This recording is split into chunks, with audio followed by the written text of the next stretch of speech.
नमस्कार दोस्तों, पूजा ज्योतिष कार्यालय यूट्यूब चैनल में आप सभी का बहुत बहुत स्वागत है।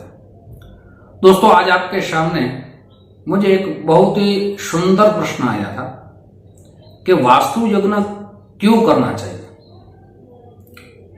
अन्य पूजा नहीं हो सकती यहां। दोस्तों, एक मैं आपको दृष्टांत की ओर से समझाने के प्रयास करूंगा और क्यों वास्तु करना चाहिए वो सारी बातें आज रखने वाला हूं।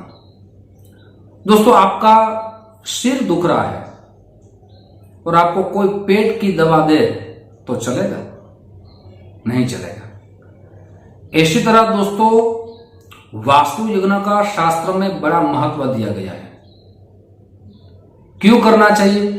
कई बार दोस्तों देखा गया है, हम 20-25 लाख का एक बहुत ही सुंदर मकान खरीदते हैं या 50 लाख का मकान खरीदते हैं, लेकिन दोस्तों कुछ पैसों के लिए, कुछ लोभ के लिए उसमें हम वास्तु यज्ञ नहीं करते। कुछ लोग तो सत्यनारायण भगवान की कथा करके चला लेते हैं। मैंने अभी दृष्टांत दिया ना दोस्तों। वास्तु यज्ञ क्यों करना चाहिए वो भी आप सुनिए। सबसे पहले दोस्तों, आप पहले तो मकान नहीं बनाया होगा। जहां आपकी भूमि है उस भूमि में जब आपने खात मुहूर्त किया होगा तब वहां कुछ वृक्ष होंगे, कुछ जीव रहते होंगे। अपने मकान को बड़ा बनाने के लिए दूसरों का मकान हम छीन लेते हैं। हमारी पृथ्वी में बहुत से जीव है, वो भी एक जीव है दोस्तों, छोटा हो या बड़ा हो, सब में तो जीव है। इसी तरह हमारा मकान बनाने के लिए हम उस भूमि को स्वच्छ करते हैं। वहां पेड़ लगे होंगे, पौधे लगे होंगे, उसमें कुछ पक्षी भी रहते होंगे, तो उसका आसरा हम छीन लेते हैं। क्या दोस्तों किसी का मकान हम छीनेंगे तो हमें दोष नहीं लगेगा? हमें दुआ लगेगी? नहीं दोस्तों, ये पहला दोष लगता है। इसलिए ये दोष को दूर करने के लिए वास्तु यज्ञ यहां बहुत जरूरी है। साथ ही दोस्तों, कुछ लोग तो यह भी देखा गया है कि किसी लोगों को बुला लेते हैं जो जानकार नहीं है वेदों का, जिसको कर्मकांड पूजा नहीं आती, मंत्र नहीं आते, उसको बुला लेते हैं, वहां छोटी सी पूजा कर देते हैं। क्यों करते हैं? कुछ पैसे बचाने के लिए। दोस्तों, मैं एक आपको उदाहरण दूं। आप जिसको मंत्र नहीं आते, श्लोक नहीं आते, उसको बुला लेंगे तो क्या होगा? दोस्तों, ये कर्मकांड, ज्योतिष, भागवत, व्याकरण उसकी पाठशाला है। वहां पंडित जी के लिए कोई 10 साल पढ़ता है, कोई 8 साल पढ़ता है। जब तक उसका कोर्स पूर्ण न होता है तब वहां उसको रहना पड़ता है। क्योंकि जो वेद मंत्र बोलते हैं उसमें स्पष्ट उच्चारण हो और गलती ना हो।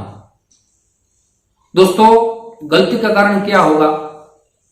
आपको मैं एक शब्द दूं, आप चिंता बोले या चीता बोले, बिंदु मात्र ने संशय। एक बिंदु लगाने से कितने शब्दों में यहां फर्क आ गया, कितना अर्थ बदल गए।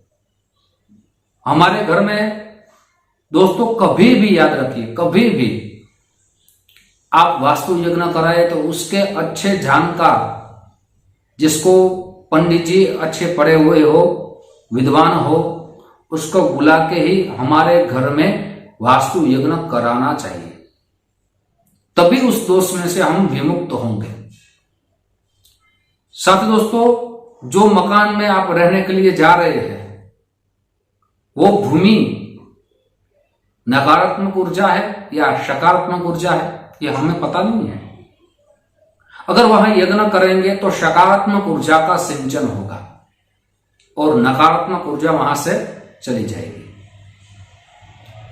साथ ही दोस्तों, हमारे मकान में हम दरवाजे बनाते हैं, हमारी खिड़कियां बनाते हैं, तो उसमें जो लकड़ी लगती है वो लकड़ी पैरों से उसको काटा जाता है और पैरों से जो पैर होते हैं पौधा होता है बड़े बड़े, उसको काट के ही दरवाजे बनाते हैं, तो उसमें भी बहुत से पक्षियों का वास होगा, बहुत से वहां रहते होंगे। हमने काट दिया हमारे स्वाद के लिए और हमारे बारी दरवाजे के लिए, खिड़की के लिए, तो वो भी दोष लगेगा। फिर दोस्तों हमारी जितनी भूमि रहती है उसके अनुसार हम हमारे परिवार के अनुसार वहां कोई मकान बनाते हैं। दिशाओं के शास्त्र में जो दिशा दी गई कि इस दिशा में ये रखना चाहिए, उसके अनुसार हम मकान नहीं बनाते कभी कभी। जैसे दोस्तों वास्तु में दिया गया, वास्तुशास्त्र में कि हम आपको ईशान कोण में मंदिर रखना चाहिए, अग्नि कोण में किचन रखना चाहिए, सभी दिशाओं का अलग अलग वर्णन दिया गया है। उसके अनुसार कभी बहुत से घरों में मैंने देखा है कि उसके अनुसार दिशाओं के अनुसार मकान नहीं बनता, तो दिशाओं का दोष लगेगा। और दिशाओं का दोष लगेगा तो क्या होगा, आप रहने के लिए जाएंगे, जो वास्तु यज्ञ नहीं करेंगे फिर हमारे पास आते हैं कि हम रहने के लिए गए, 2-3 मास हुए, 1 साल हुआ, हमारे घर में बहुत झगड़े हो रहे हैं, हमें बुरे बुरे सपने आ रहे हैं। लेकिन पहले से ही हमने ये यज्ञ करा लेंगे तो ये किसी प्रकार का हमें दोष नहीं लगेगा। साथ ही दोस्तों वास्तु यज्ञ करते हैं तब सभी की पूजा होती है। कितना मांगल्य प्रसन्न है दोस्तों, मांगल्य इसलिए मैं कह रहा हूं, हम सबको याद करते हैं। जैसे पूजा की शुरुआत होती है तो भगवान श्री गणेश को याद करके पूजा करते हैं कि हमारे घर में मां रिद्धि सिद्धि का वास हो, हमारे घर में किसी भी अमंगल ना हो। साथ ही वास्तु यज्ञ करते हैं, हमारे कुलदेव को याद करते हैं, कुल देवता को याद करते हैं, प्रसाद लगाते हैं, भोग लगाते हैं, हमारे पितरों को याद करते हैं और सबका आशीर्वाद प्राप्त होता है। फिर दोस्तों जो प्रधान देव है, जो हमारे सारे दोष दूर करने वाले है, उस वास्तु देव की पूजा की जाती है। साथ ही दोस्तों जो हम इतना महल बनाते हैं उसमें बहुत से और भी दोष है। जैसे कोई सुवर्ण की चीज इसमें दोष लगता है, चांदी का अगर इस्तेमाल किया गया तो वो भी दोष लगेगा, लोहे का तो हम इस्तेमाल करते हैं उसका भी दोष लगता है। बड़े बड़े पत्थर जहां से लाते हैं और पत्थर लगाते हैं हमारे मकान में तो पत्थर का भी दोष लगता है। दोस्तों आज आपके सामने मैंने कुछ ही बातें की है वास्तु यज्ञ के बारे में कि ये दोष लगते हैं। इसलिए दोस्तों मैंने पहले कहा कि जिसकी जो दवा है वही दवा हमें देनी चाहिए। अगर सिर दुख रहा है तो हमें पेट की दवा नहीं लगेगी, हमारे लोग के कारण फिर हम ही वहां दोस्तों ये सब भुगतने के लिए तैयार रहते हैं।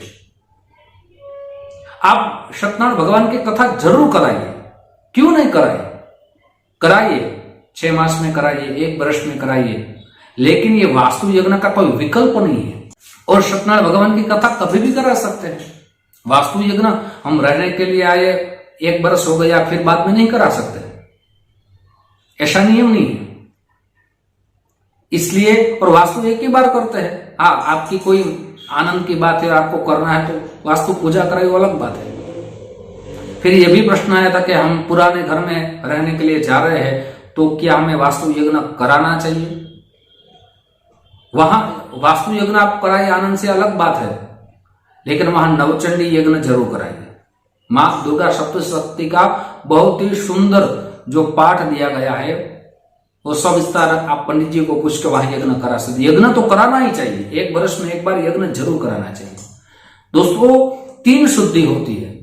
सबसे पहले हमारा मन शुद्ध होता है, हमारे परिवार में विचार एक होते हैं। फिर शरीर की शुद्धि होती है, इंद्रियों पे दोस्तों यज्ञ करने से हमारा कंट्रोल रहता है। और धन की शुद्धि होगी, हमारे सकल जन्य पाप है वो पाप दूर होंगे और पुण्य प्राप्त होगा। इसलिए दोस्तों यज्ञ भी कराना चाहिए और नए घर आप खरीद रहे हैं वहां वास्तु यज्ञ जरूर कराना चाहिए। बहुत सी बातें हैं दोस्तों मैं कभी भी आपके सामने ऐसे प्रश्न आएंगे, मुझे लगेगा कि महत्वपूर्ण प्रश्न है, तो आपके सामने सारी बातें रखने की पूरी कोशिश करूंगा। दोस्तों फिर से साथ ही बहुत से लोगों के हमें कॉल आ रहे थे कि हमें अपनी जन्म कुंडली दिखानी है, तो क्या प्रोसेस है। तो यहाँ आपको व्हाट्सएप नंबर दिया जाएगा, वहां आप जरूर अपनी जन्म डेट, समय, स्थल आप भेज दीजिए। आपको वहां पेटीएम, फोन पे, गूगल पे नंबर दिया जाएगा। अब सुनिश्चित दक्षिणा है दोस्तों, आप भेज देंगे। आपकी कुंडली शास्त्रोक्त उपायों के साथ, सरल उपायों के साथ आपको भेजी जाएगी। कौन सा रत्न धारण करना चाहिए, सब विस्तार उसमें लिखा होगा। साथ ही दोस्तों ये वीडियो आपको पसंद आया हो तो जरूर लाइक का बटन दबाइए। ये वीडियो अपने दोस्त में ज्यादा से ज्यादा शेयर जरूर कीजिए।